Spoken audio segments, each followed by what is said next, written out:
नमस्कार, मैं हूं अनामिका पांडे। मध्य प्रदेश में कोरोना संक्रमण से राहत मिलने लगी है।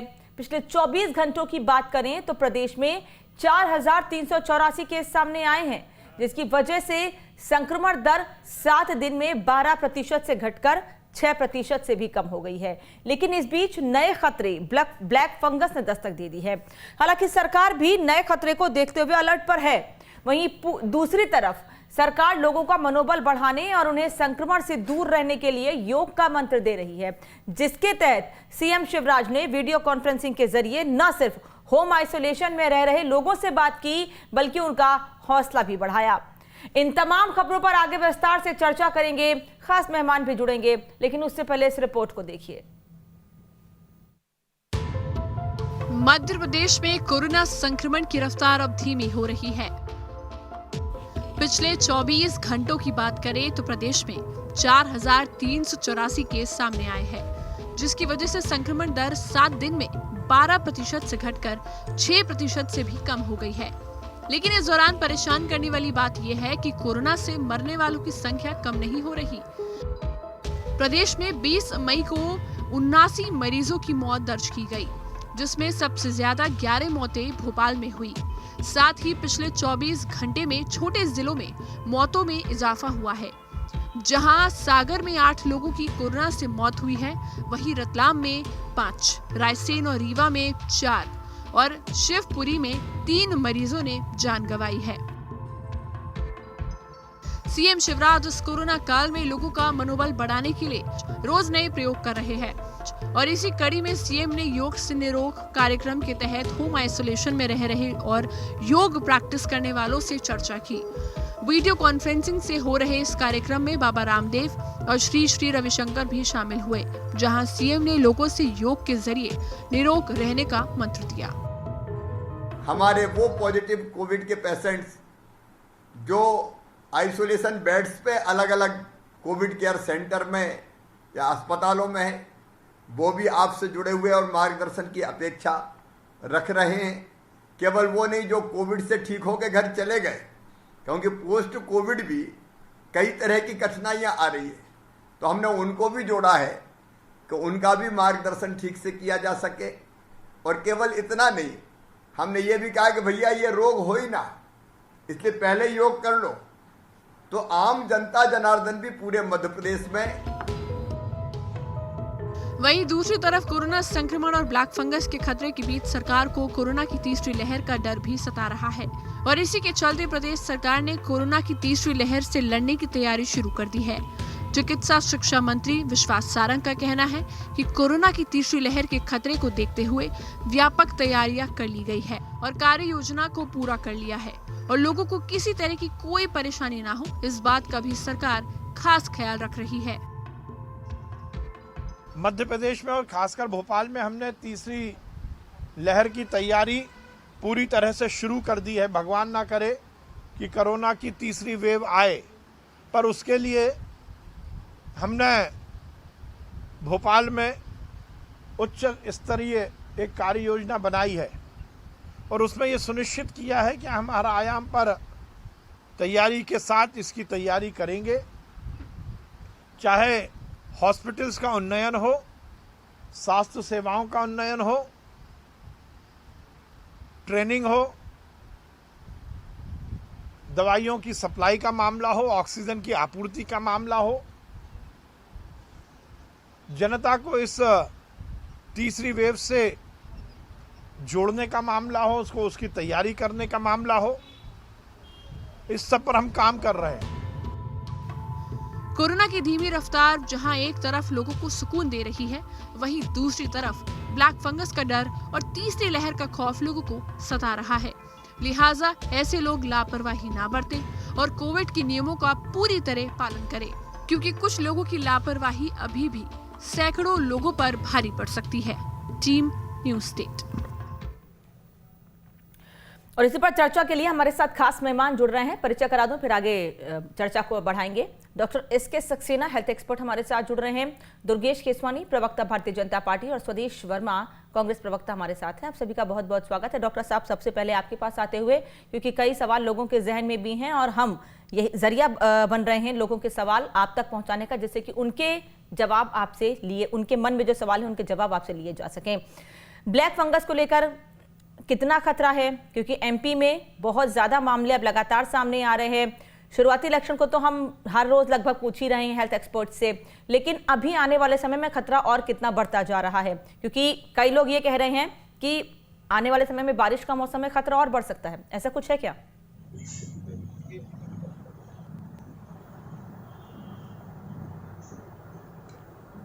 देखिए, अभी जो कोरोना की फर्स्ट वेव और सेकेंड वेव में जो डिफरेंस है, पहली वेव में एज वाइज डिफरेंस था, सीनियर सिटीजन थे, इसमें मिडिल एजेड भी हैं, बच्चे भी हैं। दूसरा डिफरेंस ये था कि डेथ रेट वहां कम था, इसमें डेथ रेट बड़ा है। क्यूरेटिव उसमें कम था, क्योर यहां जल्दी हो रहे हैं। चौथा डिफरेंस जो आ रहा है वो डिफरेंस आ रहा है कि हम ये देख रहे हैं कि ब्लैक फंगस का कॉम्प्लिकेशन इसमें बढ़ रहे हैं, जो कि उसमें नहीं थे। अब प्रश्न आता है कि इसको हम कैसे मैनेज करेंगे। तो पहली चीज ये है कि हमको मैनेजमेंट को 3 भागों में बांटना होगा। इन जनरल बता रहा हूं ये मैं आपको। पहली चीज रहेगी प्रिवेंटिव, दूसरा रहेगा क्यूरेटिव और तीसरा रहेगा हमारा फ्यूचरिस्टिक प्लान, जो कि अभी जो ये एपिडेमिक शुरू हो रहा है ब्लैक फंगस का, इसको साथ में लेते हुए हमको चलना पड़ेगा। और यदि तीसरी लहर आती है तो उसके लिए भी हमको साइमल्टेनियसली इन आने वाले समय में जो तैयारियां करनी है उसके ऊपर देखना हमको पड़ेगा। तो प्रिवेंटिव में सबसे पहली चीज ये है कि रिहेबिलिटेशन को किसका, पोस्ट कोविड पेशेंट्स का, या जिनको कोमॉर्बिड डिसीजेज थी, लाइक डायबिटीज, जिनका ट्रांसप्लांट हुआ था, किडनी डिसीजेज थी, हार्ट डिसीजेज थी, या जिनको हाई डोजेज में आपने कॉर्टिकोस्टेरॉइड दिया है, because that is another thing जिसके कारण ये सब चीजें सामने आ रही हैं। और इसके साथ साथ जो हमने वेंटिलेटर पे ऑक्सीजनेशन किया था, ऑक्सीजनेशन के बारे में भी हमको बहुत सोचना पड़ेगा। और अब समय यह है कि हम जुडिशियसली ऑक्सीजन का यूज करें, जुडिशियसली कॉर्टिकोस्टेरॉइड का यूज करें, जुडिशियसली हम एंटीबायोटिक्स एंड एंटी फंगल का यूज करें। That is very important. चौथी चीज जो मैं आपको कहना चाहता हूं पोस्ट कोविड फॉलोअप में, vaccination and breathing exercises. Vaccination के लिए हमको हाय तौबा बिल्कुल नहीं करना चाहिए। आप यदि फॉरेन कंट्रीज से इसकी तुलना करेंगे, अमेरिका और उससे, तो देखिए वहां की पॉपुलेशन 33 करोड़ है, इंग्लैंड की उसमें जाएंगे 8-10 करोड़ है, उस हिसाब से हमारे 19 करोड़ इंजेक्शन लग चुके हैं। तो हमारा एक जो डेंसिटी ऑफ पॉपुलेशन है वो इतनी बड़ी है कि उसमें समय लगेगा और इसको कोई झुटला नहीं सकता। मतलब आज इसको देखते हुए हमारा ध्यान इस पे जाना चाहिए कि हम पॉपुलेशन कंट्रोल पे जाए, हमारा स्ट्रिक्ट हम पॉपुलेशन कंट्रोल को फॉलो करें। अब मैं आता हूं ब्लैक फंगस पे। ब्लैक फंगस जो आपने बात कही, ब्लैक फंगस का जो सबसे बड़ा कारण है, 2 कारण है। पहला कारण तो यह है कि हम जो ऑक्सीजन, चाहे वो हम NIV दें, हाई फ्लो दें या वेंटिलेटर पे दें, इन तीनों समय पे हम जो ऑक्सीजन देते हैं उसको हम हाइड्रेट करके देते हैं। तो ये ऑक्सीजन जो है प्रॉपर हाइड्रेशन के बाद जाना चाहिए, और ये हाइड्रेशन जो है ये स्टेराइल वाटर से होना चाहिए या सेलाइन से। हम ये देखते हैं कि हमारा जो हाइड्रेशन हम करते हैं ये वाटर चेंज नहीं होता था। एक ही ट्यूब पता पड़ा कि एक ही मास्क आपने कईयों में यूज कर लिया तो ये एक दूसरे से ये ट्रांसफर हो जाता है। तो ये स्ट्रिक्ट हमको प्रोटोकॉल यहाँ पे फॉलो करने होंगे। और ये दूसरी चीज जो है ऑक्सीजन का जो ट्रांसपोर्टेशन है फ्रॉम कंपनी टू हॉस्पिटल, इस पे ध्यान देना होगा हमको कि कंपनी से जो आ रही है, एक तो वो इंडस्ट्रियल उसमें नहीं आए टैंकर्स में, दूसरा ये सिलेंडर्स पे हमको देखना होगा, सिलेंडर्स प्रॉपरली साफ सफाई होती है, हाइजीन उसका मेंटेन होता है नहीं, टैंकर का मेंटेन होता है कि नहीं।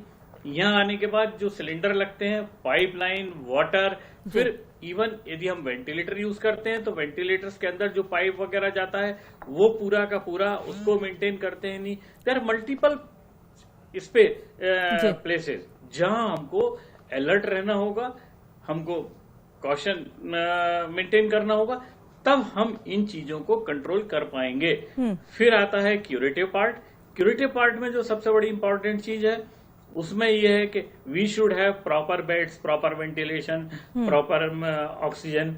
ये हमको अभी के लिए हमको ये देखना पड़ेगा हमारा टोटल पॉपुलेशन थ्रस्ट कितना है जी। उसमें हमको कितने % चाइल्ड इंटेंसिव केयर की जरूरत है या हमको हाई डेंसिटी यूनिट्स की जरूरत है जो कि हमको एडल्ट्स के लिए चाहिए जी। इन दो में हमको क्लियर कट डिवीजन करना होगा। और पॉपुलेशन के हिसाब से यदि हमारी पॉपुलेशन 130 करोड़ है तो हमको 0.25 चाहिए या 0.5 बेड्स चाहिए। उसमें हमको जो आईसीयू बेड्स हैं उसका हमको कितने, मतलब 100 बेड पे हमको यदि 100 बेड का हम बच्चों का वार्ड बना रहे हैं तो हमारे पास 20 बेड जो हैं वो आईसीयू के होना बहुत जरूरी है। उसमें भी फिर हमको डिवाइड करना पड़ेगा माइल्ड, मॉडरेट और सीवियर। इनके साथ साथ जो बच्चों के उसमें सबसे बड़ी इंपॉर्टेंट चीज है वो है कि बच्चे अकेले नहीं रह सकते।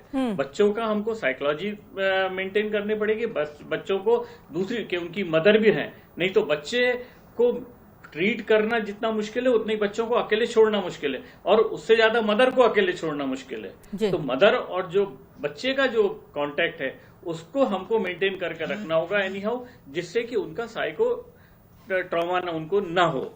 इसके साथ साथ हमको सर ये तो आपने बता दिए प्रिकॉशंस कि किस तरीके से ब्लैक फंगस से बचना है। हाँ, हम अपने स्तर पर किस तरह से ब्लैक फंगस से बच सकते हैं ये बात आपने बताई। लेकिन अभी मैं एक आर्टिकल पढ़ रही हूँ, मेरे सामने एक आर्टिकल है, उसमें ये लिखा हुआ है कि कहा गया है बड़े डॉक्टर की ओर से, देश के बड़े डॉक्टर हैं, नाम नहीं लूंगी किसी का मैं अभी, उनका ये कहना है कि ब्लैक फंगस बढ़ने का एक कारण ये भी है कि जो लगातार कहा जा रहा है कि स्टेरॉइड दिए जाने से ब्लैक फंगस बढ़ रहा है। उन्होंने सवाल खड़े किया, उनका कहना है कि नॉर्मल ऑक्सीजन की जगह जो इंडस्ट्रियल ऑक्सीजन है उसका इस्तेमाल भी किया जा रहा है लोगों को ठीक करने के लिए। ये भी एक कारण है ब्लैक फंगस के मामले बढ़ने का। क्या आप इसको सही मानते हैं, और अगर हाँ तो कैसे डिफरेंशिएट करें इसमें? कहिए सर। देखिए, मैंने आपको वही चीज बोली थी कि जुडिशियस यूज ऑफ कॉर्टिकोस्टेरॉइड जो वर्ड मैंने यूज किया था वो इसीलिए किया था कि होता क्या है, घर पे लोग शुरू कर देते हैं, हॉस्पिटल नहीं आते, डॉक्टर की निगरानी में मेडिसिन नहीं लेते, स्वयं डॉक्टर बन जाते हैं और वहां जो है उनको ये पता रहता है कि अरे ये मरीज ठीक आया, इसने कितनी और कॉर्टिकोस्टेरॉइड ली, खुद ले ली। अब सवाल ये है कि यदि आपको डायबिटीज है तो इसमें ब्लड शुगर आपका जितना हाई जाएगा उतना फंगस होने के चांसेस ज्यादा रहेंगे। और ब्लड शुगर क्या होता है, जब हाई जाता है और जो डायबिटिक नहीं है और घर पे कॉर्टिकोस्टेरॉइड ले रहे हैं उनको मालूम नहीं पड़ता कि उनका शुगर कहाँ है, लेवल क्या है। तो ये एक बहुत बड़ी मिस्टेक होती है।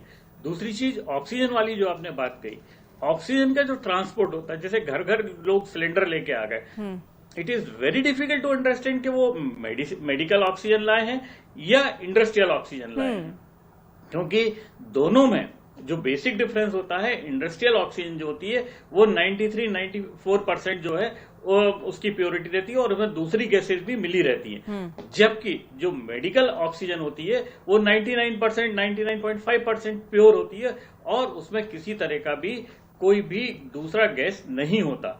उसको एक्चुअली क्या हुआ है, ये जो सारे केस हुए हैं, हमारे को क्या चाहिए कि पहले जो भी हमारे यहाँ ऑक्सीजन आती है हम उसका कल्चर क्यों नहीं करते, जो ये इतने केस बढ़ रहे हैं। जब हम ड्रग की क्वालिटी का जब हम जांच करने के बाद देते हैं तो हम इसकी भी ऑक्सीजन की भी क्वालिटी, सर ये बहुत जरूरी हो जाता है कि हमारे वो जनप्रतिनिधि, हमारे वो नेता इसमें बड़ी जिम्मेदारी निभाएं। मैं माफी के साथ रोक रही हूं आपको, समय कम है और भी मेहमान हैं, उनसे भी मुझे जवाब लेना है, वापस लौटूंगी आपके साथ। ये बहुत जरूरी हो जाता है कि जनप्रतिनिधि जिनको जनता ने चुना है या वो नेता जो इलेक्शन टाइम पर जनता के बीच जाते हैं, नेता कार्यकर्ता, लेकिन अभी मुश्किल समय में कुछ ही लोग हैं जो जनता के बीच जा रहे हैं, जनता के बीच दिख रहे हैं। दुर्गेश केसवानी जी, मध्य प्रदेश में तो आपकी जिम्मेदारी बन जाती है ऐसे में लोगों को जागरूक करने के लिए, लोगों को बताने की कि इंडस्ट्रियल ऑक्सीजन या नॉर्मल ऑक्सीजन में क्या डिफरेंस है और कैसे लोग उसका इस्तेमाल करें। डॉक्टर साहब आप हमारे साथ हैं, आप उनकी बात को सुन रहे हैं, आप और भी लोगों से और भी एक्सपर्ट से बात कर सकते हैं, इस बात को समझ सकते हैं और लोगों को जागरूक कर सकते हैं, खासतौर पर वो जो समझ नहीं पाते हैं कि इंडस्ट्रियल ऑक्सीजन क्या है, नॉर्मल ऑक्सीजन क्या है।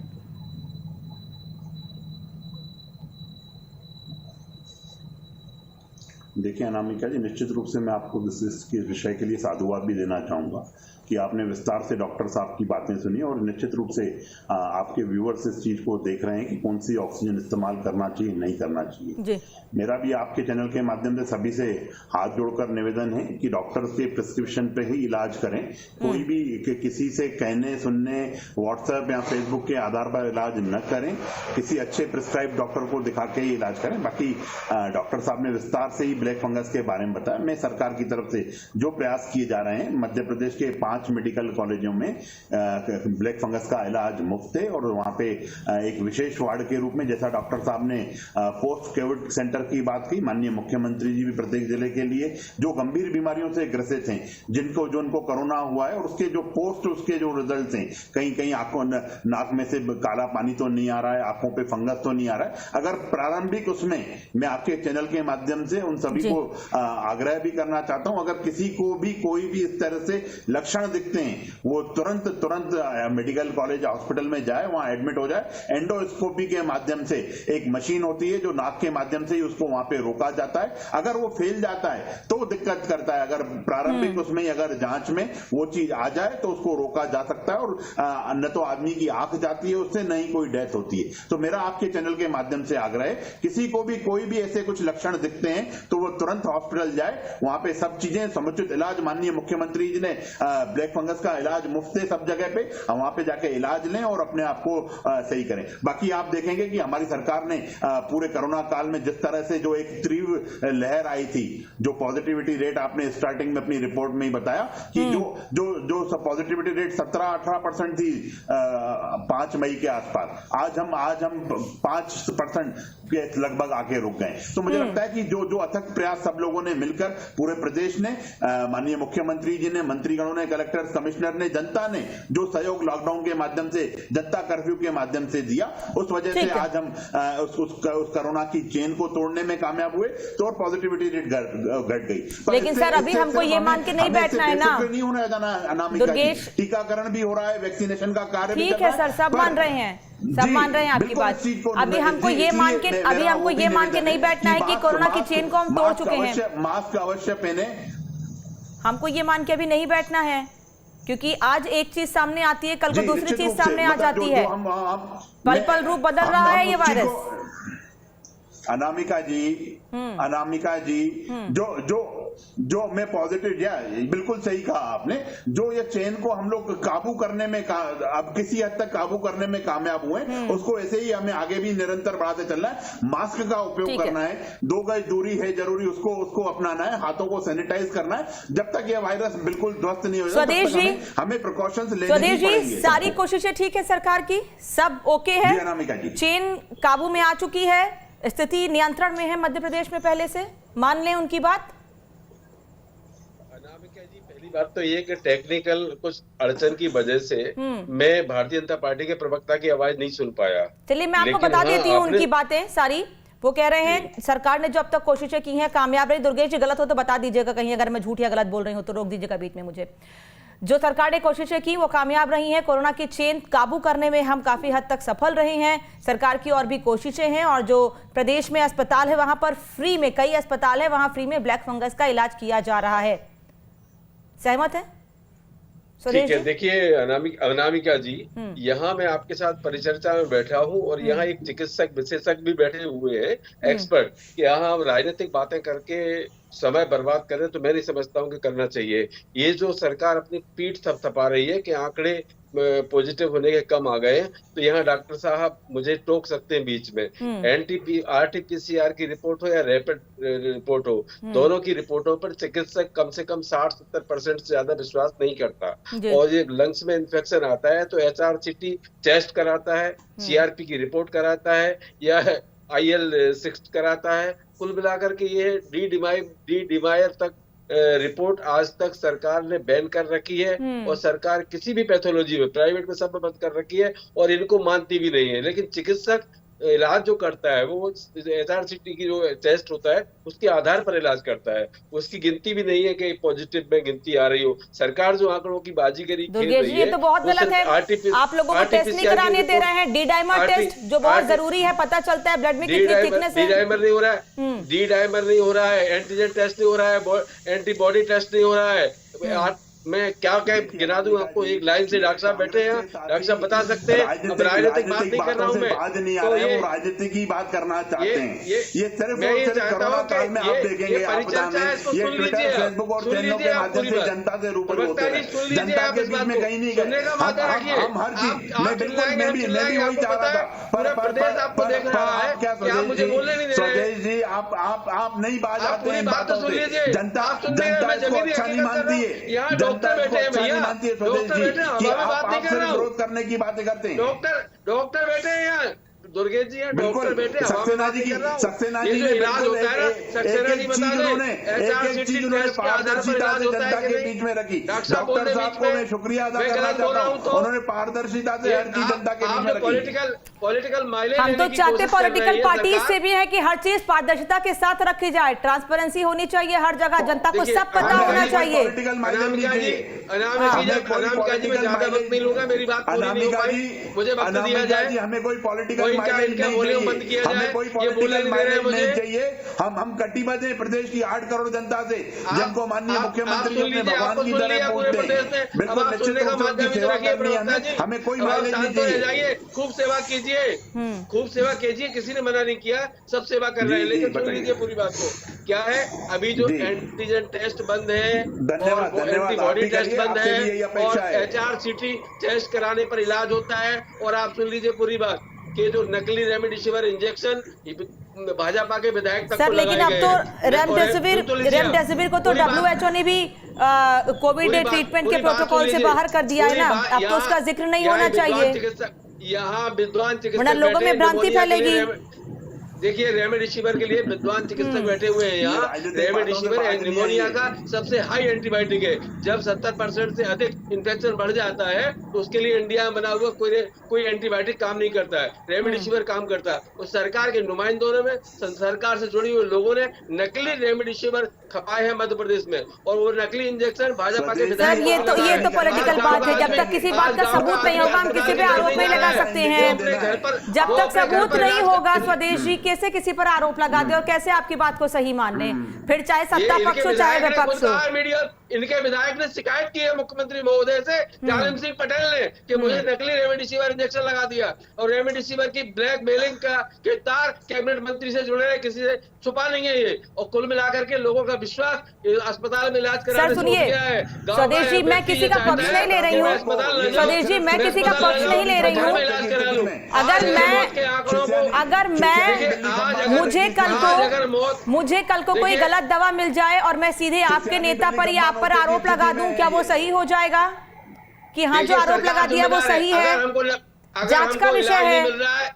सुनिए पूरी बात अनामिका जी, अगर हमको इलाज नहीं मिल रहा है तो जिम्मेवार सरकार है। नकली दवाइयां अगर आ रही हैं हमारे पास, तो बिल्कुल मानती हूँ, सरकार की जिम्मेदारी है रोकना उसको।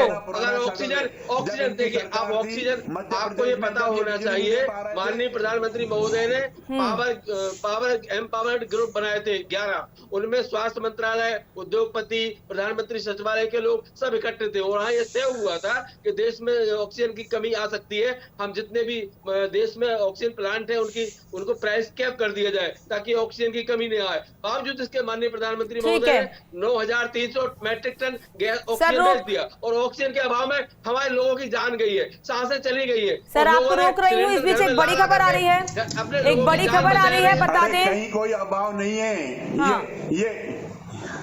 ये अस्पताल जो बेड खाली पड़े हैं इसके पीछे लोगों का विश्वास टूटा है, लोग डर रहे हैं अस्पताल जाने से। आप गांव का एक राउंड लगा लीजिए, हर गांव में कोरोना ने दस्तक दी है, क्योंकि आप स्वदेश जी आप इतने आरोप लगा रहे हैं। इस बीच एक खबर बता देती हूँ, फिर सवाल लूंगी आपसे। क्राइसिस मैनेजमेंट टीम ने यह फैसला लिया है कि भोपाल में फिलहाल कोरोना कर्फ्यू या लॉकडाउन या आंशिक कोरोना कर्फ्यू, जो भी नाम दीजिए उसको, उसे बढ़ा दिया गया है। भोपाल में अभी कोरोना कर्फ्यू फिलहाल 31 मई तक रहेगा।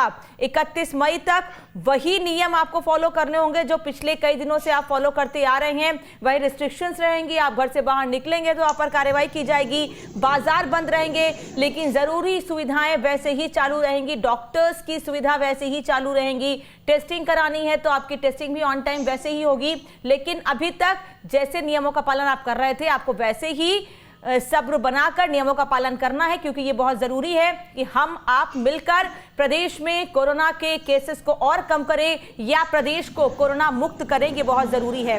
धन्यवाद दुर्गेश केसवानी जी जुड़ने के लिए, स्वदेश शर्मा जी जुड़ने के लिए। कांग्रेस प्रवक्ता और बीजेपी के प्रवक्ता हमारे साथ जुड़े थे। इसके अलावा हेल्थ एक्सपर्ट हमारे साथ जुड़े हैं डॉक्टर एसके सक्सेना, ब्रेक के बाद हमारे साथ जुड़े रहेंगे, उनसे और भी सवाल लेंगे। लेकिन बीजेपी और कांग्रेस के प्रवक्ता हमारे साथ आगे नहीं कंटिन्यू करेंगे, क्योंकि दूसरे नेता हमारे साथ जुड़ेंगे। रुकेंगे छोटे से ब्रेक के लिए।